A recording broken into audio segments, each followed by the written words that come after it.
Vivencias.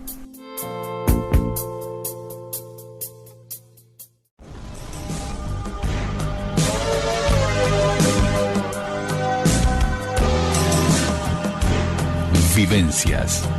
Entrevista.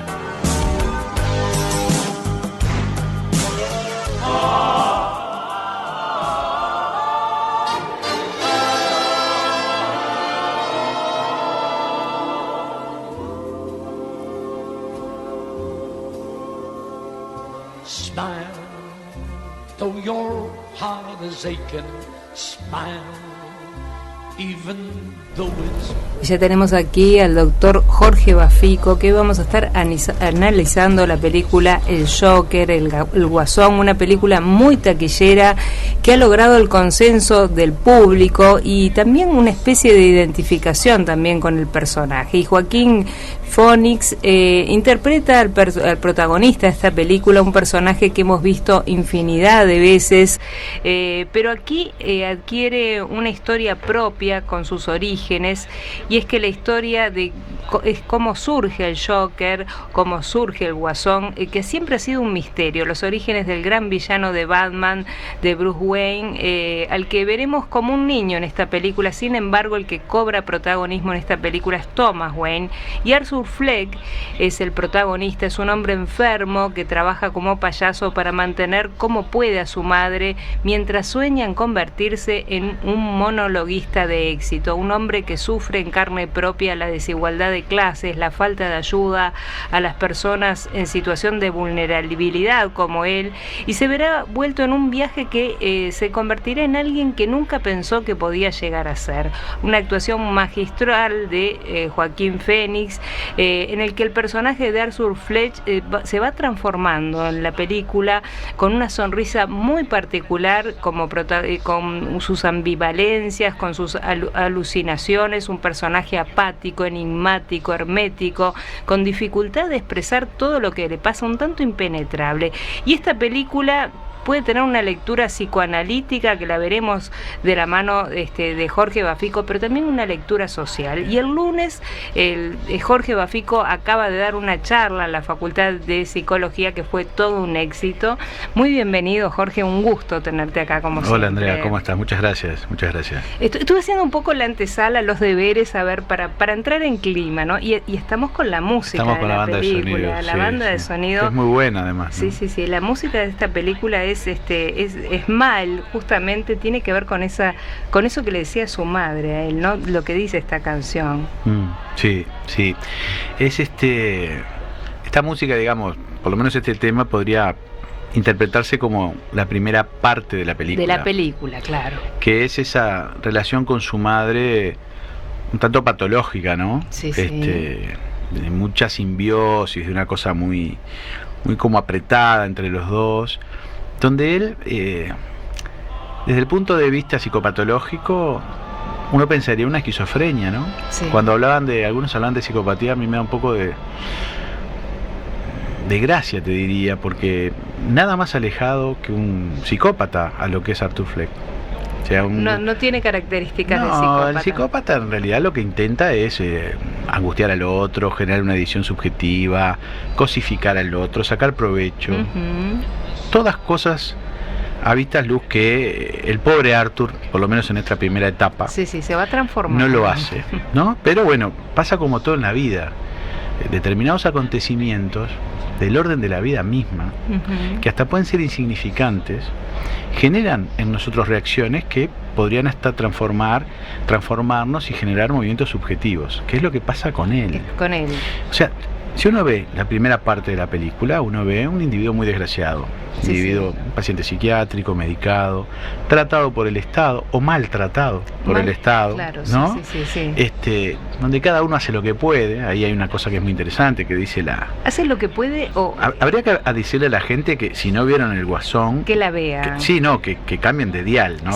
Porque vamos a spoilear la película. Sí. O sea, si no la vieron, les aconsejamos que no nos escuchen. O que la escuchen después, ¿no? En a ver YouTube qué piensan. o en Facebook, después de verla, ¿no? Pero En esta primera parte hay una cuestión que es muy interesante. También vemos cómo del lado del Estado, a través de no sé si era una terapeuta o un asistente social, también vemos las dificultades, ¿no? Estaba para atender la terapeuta, me parece, porque lo que le dice... Y lo que pasa es que no debe ser fácil trabajar con pacientes psiquiátricos en esas condiciones que estaban trabajando, ¿no? Sí, pero a mí me enojó mucho, Jorge, cuando ella le dice que no le importaba nada de él, ni escucharlo, ni pacientes como él, me indignó bastante. Lo que pasa es que me parece que la película es muy buena por varias cosas. Primero porque es una película que engaña. A mí las películas que nos engañan, es como las novelas que nos engañan, es muy interesante, ¿no? Sexto Sentido es una película que engaña, por ejemplo. Esta también, porque de alguna forma el otro es un otro terrible. Todos los otros que tienen ese mundo, ese universo de Arthur Fleck son todos terribles. Su madre es terrible, sus compañeros de trabajo son terribles, la gente es terrible, el Estado es terrible, todos son malos, ¿no? Bueno, esa es un poco la visión de él entonces, digamos. Sí, es un poco la visión de él, es un poco en el lugar que está ubicado, él está como una posición melancólica, él está más cerca de la muerte que de la vida, de hecho piensa en matarse. A lo largo de toda la película hasta que llega un momento que no. Pero algo ahí ocurre con él, entonces si vos te pones a pensar desde el punto de vista psicopatológico, hay muchos elementos muy claros que hablan de una esquizofrenia. Por ejemplo, la cuestión de la impenetrabilidad, es un sujeto que está muy metido para adentro, que le cuesta poder contar lo que le pasa, que tiene un mundo fantasioso pero que siempre está hacia adentro, nunca hacia afuera. O sea, todos los elementos, la ambivalencia, esto por ejemplo de la risa. La risa, a ver, analicemos la risa, es maravilloso cómo actúa. Sí, la risa, él tiene 3 tipos diferentes de risa. De los cuales él estuvo estudiando mucho el tema por lo que dijo y digamos se basó en algunas risas de gente que había tenido accidentes neurológicos, pero en realidad esta risa es más una risa del esquizofrénico, que es bien la ambivalencia, ¿no? ¿Qué es la ambivalencia? Es que una cosa que puede ser trágica, el sujeto la cuenta de una manera que es divertida. Es una risa que no tiene sentido, que es lo que le pasaba a él. Él se reía en situaciones que no meritaba reírse, que no generaban risa, que esto que vos decías hace un rato de la canción. O sea, él nunca pudo entender el mensaje de su madre. Yo creo que ahí está el problema de él. Él es tomado por esas palabras de la madre donde le dice tienes que hacer feliz a la gente. Tienes que hacer feliz a la gente, esa es tu función en el mundo. Y él lo intenta hacer, porque realmente lo intenta. Lo que pasa es que no puede hacerlo. A mí me impacta al principio de la película, si lo miras cuando recién empieza, tiene una mirada como de un niño, de una bondad transparente, vos lo empezás a ver sin contaminarte después del resto de lo que va pasando. Y ahí vemos que los niños no tienen bondad. Bueno, porque tienen esa cuestión pulsional. Puede haber una lectura, ¿no? Ahí pero también, pero era la mirada de un niño cuando empieza la película. Es un niño que también es un niño terrible. Y eso es lo que, volviendo a esto de la película que engaña, eso es lo que está bueno, porque todo el tiempo la película nos empuja a verlo a él como una víctima. Como un niño, como un desvalido. No es una víctima. Es un sujeto en el mundo, producto de una época bastante terrible, que está, digamos, marcada por el odio, la cólera y la indignación, y ese sujeto es tomado en esta época, o sea, yendo un poco más para adelante la película. Determinados acontecimientos generan que él quede como en el centro de una tormenta que no le pertenece, que es una tormenta social, es una cuestión de indignación de la gente muy cansada de lo que vive, y aprovecha un incidente que es la muerte de estos jóvenes yuppies de Wall Street, y como una especie de un acto de venganza de un payaso. Pero nosotros sabemos, porque vimos la película, que fue una cosa accidental, no fue una cosa provocada. Pero la sociedad, justamente tomada en ese lugar de indignación, hace de esto un objeto casi de culto, lo cual Arthur Fleck tampoco lo toma como algo personal. No se ubica en el lugar del líder, sino que él empieza a leer en la realidad cosas que de alguna forma lo pueden nombrar, porque habría que ver si toda esa cuestión del payaso y todo eso que aparece todo el tiempo, caras de payaso en todos lados, en un taxi pasa alguien con una cara de payaso, en los metros, si no es parte de su alucinación. Él alucina mucho. Pero indudablemente algo de eso está, de esa efervescencia está en el ambiente, ¿no? Entonces, ¿qué es este sujeto? Bueno, es un sujeto que es un paciente psiquiátrico, seguramente sea una esquizofrenia, con las características de la ambivalencia que decíamos recién, la impenetrabilidad, la extravagancia, es un sujeto absolutamente extravagante, desapegado. El desapego es otra cosa que aparece en él, no tiene amigos, no tiene ningún vínculo, más allá de ese humor absurdo, inentendible para la gente, que lo único que pueden hacer es reírse, pero al lado de lo bizarro, como cuando aparecen esos videos un poco bizarros en YouTube que se vuelven medio famosos, pero no es por su belleza artística, sino es por lo contrario. Bueno, ese sujeto en determinado tiempo le pasan dos cosas que son importantes, por eso yo digo, en el orden mismo de la vida. Está la cuestión del padre presente, que aparece en ese especie de ídolo que él tiene, que es Murray, ese, digamos, presentador televisivo, que es Robert De Niro. Que lo hace muy bien, además, que aparentemente también se maneja muy bien el stand-up. Y en esa fantasía, ya ahí no es una alucinación, es una fantasía, él fantasea, tiene esa especie de sueño donde él sería el hijo querido, o que le hubiera gustado tener a Murray. Claro. Es en ese tiempo donde aparece también la cuestión de estas cartas que la madre manda a este hombre, Thomas Wayne, que es su supuesto padre. Que aparentemente son cartas, bueno, de una mujer que no está bien, hasta que resulta que este hombre ve, Arthur mira una de las cartas y ahí se devela una especie de secreto, que él es hijo de este hombre, lo cual él lo toma al pie de la letra. Hasta que va y a enfrentarlo, y obviamente todos nos damos cuenta que esto es un delirio de su madre.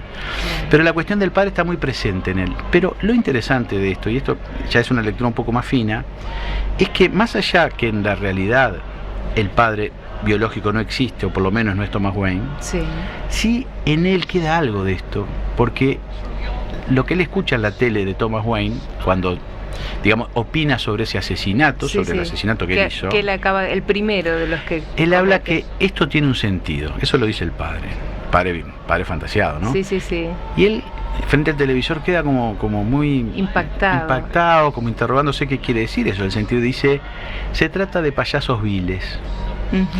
Ahí por primera vez aparece la cuestión de ese significante que de alguna forma le da forma a este hombre, que es ser un guasón, un payaso, un joker, y la cuestión de la maldad. Es por primera vez que aparece. Y si vos te pones a ver la película, a partir de ese momento empieza a ordenarse de otra manera. Y empieza a tomar también otro contacto con la madre a partir de ese momento. Es una escena muy fuerte esa. Empieza, claro, es la primera vez que él y su madre disienten en algo. Porque siempre él está de acuerdo al servicio, la baña, o sea, es de lo mirás y bueno, a ver, pero genera empatía, Jorge. Durante toda la película lo ves y te genera empatía, aún cuando comete los asesinatos. Pero es que, ¿por qué no puede generar empatía cuando tiene una historia tan terrible? Pero digamos, no todos los sujetos que atraviesan por una historia parecida a él, que son muchos, terminan siendo unos asesinos y con estas características, además de crueldad. Él ahí disiente con su madre por primera vez, y a partir de eso se produce, digamos, un desacomodo en la relación que él tiene como hijo desgraciado, abnegado, a otra cosa, la búsqueda de un sentido por el lado de lo paterno. Lo que pasa es que, como el caso de él es una psicosis, eso no deja de ser del lado de lo imaginario. Y es ahí donde empiezan a aparecer mensajes en la alucinación con Sophie, donde le dice... Sophie es una vecina. Es una vecina que le alucina, que uno también... Que él la vio nada más que en el ascensor, y a partir de ahí genera... Pero eso es bien la cuestión del psicótico. Él interpreta ese gesto... Un gesto que le hace en el ascensor. Como que se suicidaría ella. Él queda como enganchado en esa escena, y él le quiere hacer lo mismo, y lo hace de una forma tan bizarra que ella lo que hace es medio salir corriendo. Lo que pasa es que nosotros, porque eso digo, la película nos engaña, terminamos creyendo en esta historia de amor, que es absolutamente imposible de creer. Te das cuenta al final.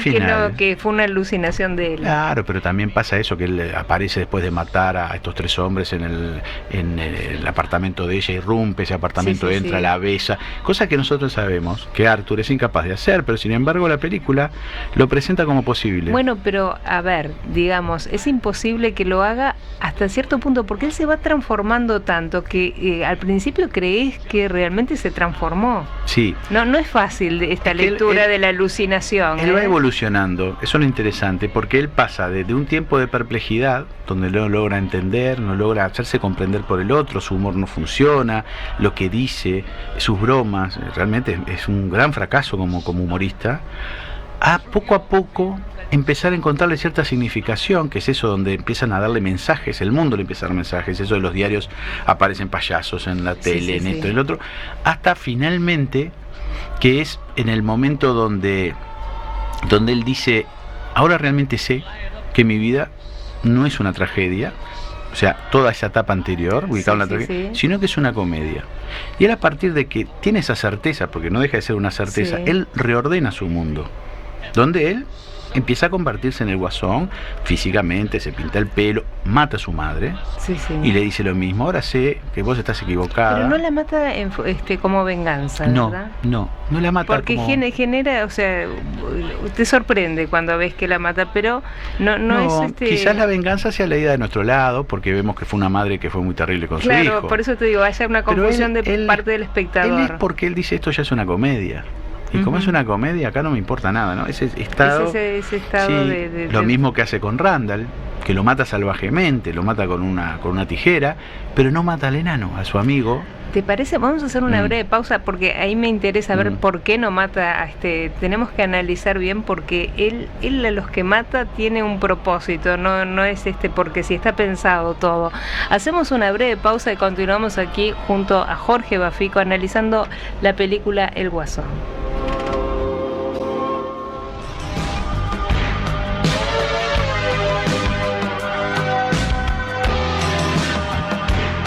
Vivencias. Entrevista.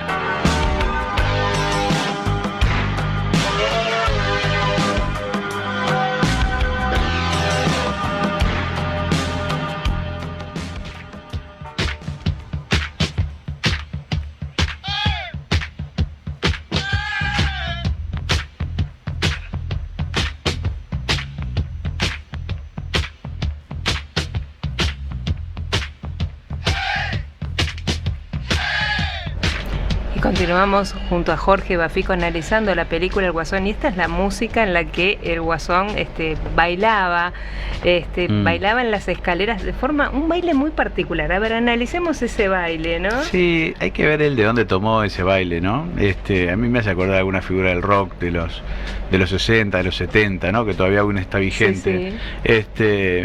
Indudablemente pegó mucho en la gente la escalera esa. De hecho hay excursiones que se hacen para la escalera. En Nueva York, en Brooklyn. Es interesante, ¿no? Lo que él hace, cómo mueve su cuerpo, o sea, cómo pone su cuerpo a disposición del personaje, ¿no? Es muy, no solamente lo que bajó de peso, que fue una locura, sino que es una especie de contorsionista casi con su cuerpo, ¿no? Su cuerpo habla, realmente la actuación es muy, muy buena. Es muy buena, vale la pena, y además las risas son también descollantes, y la mirada de él, aún maquillado, sin maquillar, creo que con la mirada trabaja mucho. Es un actor muy completo que transmite, indudablemente, por eso nos genera empatía. Porque, digamos, es un sujeto poco empático, ¿no? Si pensamos que es una esquizofrenia, que está tan metida para adentro, y después termina una especie de fachada media perversa, aunque no es un perverso, pero uno dice, es un sujeto terrible, igual hasta el final de la película sentimos sintiendo empatía por él, ¿no? Pero quizás esa empatía también se genere, o sea, uno cuando va empatizando, no solo por lo que va haciendo, sino, creo que también tuvo una vida muy terrible, y creo que eso despierta también la beta humana de la gente que la va a ver la película, ¿no? Sí, seguramente. Es una película que toca temas que todos estamos de alguna manera inmersos, que es el tema del trauma. ¿Quién no ha tenido un trauma en su vida, una historia familiar dura, una infancia difícil? O sea, toca elementos, la indignación del otro, la falta de empatía en general. O sea, es una película muy actual, por eso lo que genera en la gente sobre todo es la indignación como fenómeno, ¿no? Esta cosa del apasionamiento. Yo creo que hay un gran apasionamiento, lo he visto en Facebook, las cosas que se ponen de la película, y yo creo que lo importante es que uno tiene que decir, él eligió, o sea, él no es solamente una víctima como se cree, él mató a algunos y a otros no, a otros eligió no matarlos. Nos fuimos a la pausa con eso, al enano que no lo mata. No lo mata. Y no lo mata porque en realidad para él no está la vida o la muerte en juego. O sea, si él realmente fuera un tipo que estuviera preocupado por eso, y tendría que haberlo matado porque era el testigo de la escena del crimen. Y a él eso ya no le importaba. La vida pasaba por otro lado. Además me parece que el enano no le había hecho ningún daño. Él se lo dice. Se lo dice. ¿Cómo te voy a matar si vos no me hiciste nada? Al contrario, fuiste el único que me trataste bien. Es el único realmente de sus compañeros de trabajo. Él realmente elige a quién matar, y elige no matarse. porque él se iba a matar. Él se iba a matar. ¿Por qué? A ver, ¿por qué es ese cambio? Bueno, porque él cambia, por lo menos la lectura que yo propongo, no quiere decir que sea la única o que sea la cierta. Vamos a tratar de interpretar. Claro, pero él está en una posición melancólica durante la mayor parte de la película, donde realmente el suicidio puede ser una salida para su sufrimiento, donde no le encuentra la vuelta a nada, hasta que pasa este acontecimiento de los homicidios medios accidentales ahí en el metro. Los primeros asesinatos en realidad no hay una intención. Él no fue intención, fue también, como en defensa, ¿no? Sí, digamos que sí, también uno podría decir, bueno, ¿y por qué estaba con un arma? ¿Para qué la llevó? Bueno, una serie de cosas. El tema del arma no queda claro porque desde que se la dan él no la rechaza. Porque es parte de esas actitudes extravagantes del psicótico. O sea, él tampoco sabe por qué lleva el arma a un hospital de niños y se le cae en el medio del acto. en el medio del acto. O sea, son las cosas que pueden hacer un esquizofrénico. Y de ahí lo echan también, que para él es un golpe importante. Otro de tantos, como cuando lo golpean en la calle y le sacan el cartel y todavía le hacen pagar el cartel a él cuando se lo robaron y no pueden creer, ¿no?, que él se haya quedado con un cartel. Dice, pero ¿para qué quiere un cartel? Bueno, eso es lo que genera la indignación en el espectador. Claro. Pero a partir de ese tiempo, donde sucede esto que yo decía de Thomas Wayne, donde él descubre en realidad su trauma de la infancia, él cambia su posición subjetiva y empieza a lo que algunos psicoanalistas podrían plantear como una parafrenia. La parafrenia, en la lógica del delirio, es como un intento de autocuración, es una conciliación con la vida, es amigarse con lo que uno tiene, con su destino, y él lo hace generando un personaje extraordinario, apoyado, sí, por esos acontecimientos de indignación donde la gente reivindica a este payaso, y él asume un lugar que en realidad no le pertenece, porque como él bien dice, soy apolítico, pero él ese lugar convertido en el Guasón, por eso él pide que lo nombren, lo nombren como el Guasón, y él asume ese lugar, pero es un lugar que es parte de un delirio, pero eso le permite a él, y esa es la paradoja de todo esto, una estabilidad, o sea, una estabilidad, un instinto de autocuración, pero paradójicamente eso es terrible para todos nosotros.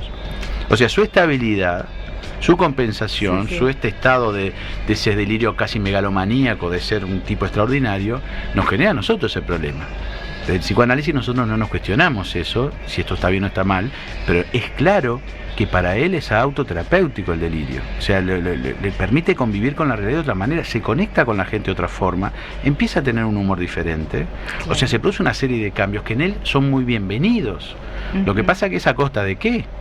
Son los cambios para él. Es a costa de repente matar, asesinar, generar el caos, porque él encuentra en el caos su sentido de la vida. El caos, y eso sí lo toma del cómic, ¿no? A diferencia de Batman, que era el orden y el ideal. En el caso del Guasón es el caos. El caos. Es continuamente el sentido de la vida es el caos. Por eso él ve todo maravilloso. Y ese sí es está bien la marca del personaje. La marca del es lo único que toman del personaje real. Después todo lo otro es una interpretación muy libre. Es una ficción, digamos. Una ficción. Pero de alguna manera es también buscar el origen de este Guasón, que siempre fue un misterio, Jorge. Sí, hay varias versiones del Guasón, pero a mí me gustó mucho esta versión. Hay gente que de repente, claro, el fanático del cómic de repente no sale muy contento. Hubo gente, eso decíamos, fuera de... Sí, porque claro, el que va a buscar la historia no es esta, el Guasón es otra. No, es otra. De hecho, en la película, el Guasón no mata a los padres de Batman. Es un cualquiera que los mata, una persona que está ahí, en esa revuelta. Aunque sí el Guasón tiene que ver, pero me parece que está muy bien pensada, porque es como otro punto de vista de lo que puede ser un sujeto, donde el villano vemos un poco más en su singularidad, y no es que comprendamos su ferocidad, pero si uno dice, bueno, estos sujetos indudablemente le pasaron cosas en su vida, ¿no?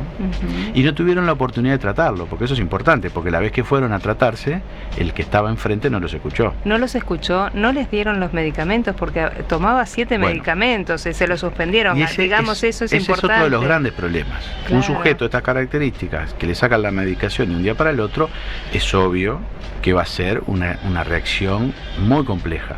O sea, uno no puede sacarse la medicación. Si uno no puede sacarse un ansiolítico de un día para el otro... No, es gradual, claro. Imagínense antipsicóticos en cantidades grandes como debe estar tomando este sujeto, ¿no? Él al menos admite 7 medicamentos que toma por día. Y quería más. Y quería más porque no podía con el peso de la vida. Claro, Sí. por eso genera esa empatía el personaje, porque es muy duro todo lo que le pasa. Pero no es mucho más duro que los que le pasan a otros. A otros Claro, también. bueno, es que en realidad creo que eso es lo que da para reflexionar y pensar cuántas personas como Arthur, sin llegar de pronto al asesinato, pero andan complicadas por la vida. Yo trabajo en la Facultad de Psicología y veo pacientes en el Vilar de Bo, y en una práctica de la facultad, por ejemplo, y vemos muchísimos pacientes esquizofrénicos con historias realmente terribles, pero no todos terminan siendo asesinos. Claro. Eso es lo interesante, él elige ese camino también, pero igual no deja, me parece que lo importante de la película, y es como que abre la cabeza a la gente, y eso me parece que está muy bueno, es que la gente entienda que atrás de cada acto de estos también hay toda una historia que hay que pensar. Eso no es justificarlos, ni no responsabilizarlos, pero sí es entender que bueno, ese sujeto es producto de una historia y la historia lo lleva a ese lugar. Claro, es analizarlo, porque también eso fue otra de las críticas de la película, que pudiera haber como un efecto contagioso, ¿no?, de ver a este personaje. Sí, pero como todo lo que vemos, ¿no, Jorge? Hay películas, yo veo a mis hijos jugando unos videojuegos que son terribles, súper violentos, y uno dice, seguramente sea mucho más peligroso que jueguen este videojuego que vayan a ver una película de Guasón. Pero hay una cosa de cierta moralina que tenemos en estos últimos tiempos, donde todo permanentemente es examinado desde ese lugar, y a mí no me parece, si bien los fenómenos clínicos de la época están en relación a las cuestiones cotidianas, entonces en ese punto sí podría ser algo el contagio. No creo que esta película por sí misma genere nada, pero sí siempre hay individuos que toman elementos de la realidad. En ese caso sí podría haber alguien eventualmente que no esté bien psíquicamente, que tome elementos de esta película, y yo se crea que es el Guasón, pero a ver... Pero podría tomar elementos de cualquiera de la realidad misma, exactamente, ¿no? Podría tomar elementos de otras películas tan terribles como esta. Lo que pasa es que esta película tiene una cuestión moral de fondo, ¿no? Como de esto que hablamos de la indignación, esta denuncia social del sujeto que lo dejan solo, que me parece que es por ahí más que nada, ¿no? No está mal que se pongan el tapete todas estas cosas, ¿no? Claro, y también hay una denuncia política, lo que estaba pasando en esa ciudad, que tiene que ver con la identificación que hacen con el personaje, ¿no? Que están cansados de muchas cosas y se violentan y salen a las calles a respaldarlo también, ¿no? Bueno, es lo que estamos viendo en el mundo. En el mundo lo que estamos viendo son movimientos de indignación, que cuando uno se pone a pensar, bueno, ¿cuál es el motivo real de la indignación? Tampoco se sabe. Mira, tenemos que hacer una breve pausa y capaz que vamos a ahondar a ver cuál es el motivo de tantos, porque es frecuente, como se dice, en distintas partes del mundo está pasando esto.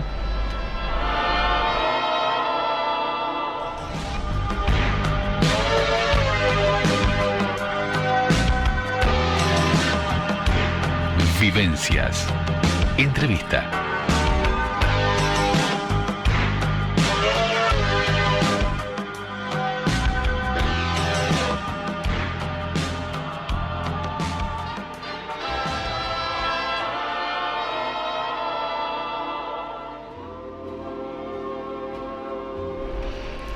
Bueno, Jorge, nos fuimos a la pausa y algo que es muy importante, que un poco viendo esta indignación en la que se mueve el mundo, ¿no? Y que hay distintos lugares en el mundo donde se ven estas manifestaciones de indignación.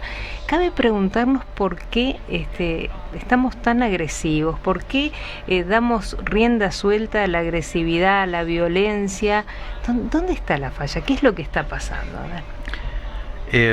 Porque indignados creo que siempre pudimos estar, ¿no? Sí.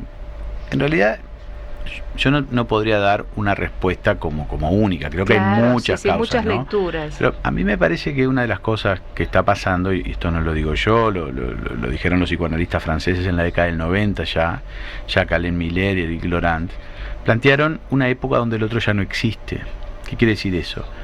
Todos los paradigmas que nos contenían, buenos o malos, yo ya no estoy diciendo eso, si eso era bueno o malo, eso, porque hay también toda una cuestión de hay que volver al pasado, la mano dura, los padres que no sé cuánto, la familia, yo no me meto en eso, pero sí digo que antes había unos determinados paradigmas que nos daban como ciertos límites, donde el ideal era claro, y donde la ideología a todo nivel, no solamente a nivel político, nos daba cierto marco. Entonces la violencia, digamos, recorría ciertos caminos, enmarcados en un ideal. Hoy el otro no existe, hay un descrédito muy grande del otro, Entonces no hay nadie que nos pueda decir que no hay nadie que nos ponga a poner un límite. Hablamos hace poco acá del tema del límite padres e hijos, no sé, hoy nos cuesta a los padres poder decir que no, hoy les cuesta a las autoridades poder decir que no. Entonces lo que está pasando es que la violencia, si bien es la misma de siempre, porque el sujeto es violento por naturaleza, hoy lo tiene de una forma que ni siquiera lo puede focalizar en un lado. Entonces es un caos de violencia, que es lo que estamos viendo en la actualidad. Vemos que de un momento a otro una sociedad se prende fuego, un lugar, una ciudad, que uno dice, ¿qué pasó? ¿Qué fue lo que pasó para que explotara con esta magnitud? Claro. Porque una cosa es un pequeño incendio que uno trata de controlar, y otra cosa es que se prenda fuego todo, como lo que está pasando en Francia, en Chile, que uno no logra entender todavía cuál es la causa para tanta locura, porque yo creo que estamos hablando de una locura generalizada, ¿no? Bueno, esto los psicoanalistas de orientación lacaniana lo plantean como la declinación del nombre del padre. O sea, un lugar que antes ocupaba el padre como referente, que hoy no lo ocupa. Pero el tema es quién ocupa hoy ese lugar. No hay gente que ocupe. Lo que aparece son esas especies de padres terribles que dicen lo que hay que hacer, esos líderes, o líderes morales, o líderes religiosos, o líderes políticos, que a veces nos asustan, son parecidos al Joker, no son muy diferentes en algunas cosas que plantean, y lo estamos viendo en todos lados, no solamente afuera. Y uno dice, ¿qué está pasando? Y bueno, está pasando eso, que a veces ese lugar vacío es ocupado por determinadas personas que plantean cosas que son muy complejas, y hacia ahí vamos. Estamos en un mundo de mucha violencia en las redes, mucha violencia en la calle, ¿no? Pero una violencia desenfrenada, que no tiene un motivo, no tiene un norte. Entonces cuando la violencia... No hay contención, digamos. No hay contención. No hay contención de un otro que nos diga que no, que nos regule. Porque antes la contención, bien o mal, era la religión, era una de las formas. Te tenías que portar bien por determinadas cosas. ¿La autocontención qué pasa? Con que uno diga, no. Bueno, pero la autocontención tiene que ver con un ideal. Digamos, con una creencia, con una ideología, con una forma de vivir la vida. Claro. Y hoy eso es complejo, porque además nos empujan todo el tiempo a vivir cosas diferentes. Entonces es difícil. No sabemos dónde estamos parados. Es que no sabemos dónde estamos parados, es una realidad, pero no quiere decir que sea tampoco malo ni espantoso. Yo creo que es un tiempo de cambio, que vamos hacia ir a algún lugar, pero todavía no sabemos bien a dónde. Estamos en tránsito, como que estuviéramos en un aeropuerto en tránsito. El tema es que no sabemos para dónde sale el avión. Claro, bueno, ese es el tema. Entonces vamos a tratar de equiparnos bien, ¿no te parece? Si ya estamos en tránsito, veremos a ver qué llevamos en esa maleta y bueno, y hacerla lo mejor posible. Por lo menos no perder el pasaporte. No perder el pasaporte. Es lo que estamos perdiendo en este tiempo, que es la identidad. O sea, el problema se está jugando en la identidad y no en la identificación. Por eso aparecen estos personajes como el Guasón, productos de una época. El Guasón se podía filmar en este tiempo. Era hace 10 años atrás, era imposible que esta película generara nada. Iba a pasar desapercibida. Esa identificación tiene que ver con lo que estamos viviendo, decís. Por supuesto. Y el éxito también de la película. Sí, también porque toca algo, o sea, por algo la vamos a ver tantos. Por algo es la película más taquillera de la historia de los adultos. La película para adultos es la más taquillera. Algo nos dice, es un mensaje que está dando, es bueno, la cosa viene por acá. La serie de televisión, este tipo de películas de cine, son lecturas de la realidad. Hay que entender qué es eso lo que están diciendo. Los libros, por ejemplo, Serotonina o Hacia la belleza de Fuenquinos, son libros que tocan cosas de la realidad, muy fuertes. Entonces hay que estar atentos. Hay que estar atentos. Muchísimas gracias, Jorge. Un placer, como siempre, escucharte, que nos hagas entender un poquito más de este personaje, acercarnos un poquito más. Y un gusto recibirte en cualquier momento. Te esperamos acá para seguir siempre es un gusto entendiendo más de esta realidad que nos circunda. Ojalá pudiéramos entender este mundo que es tan difícil. Bueno, pero de a poquito creo que la cuestión es ir intentándolo. Gracias, Jorge. Hacemos una breve pausa y continuamos en Vivencia. For you, light up your face with gladness high. Vivencias.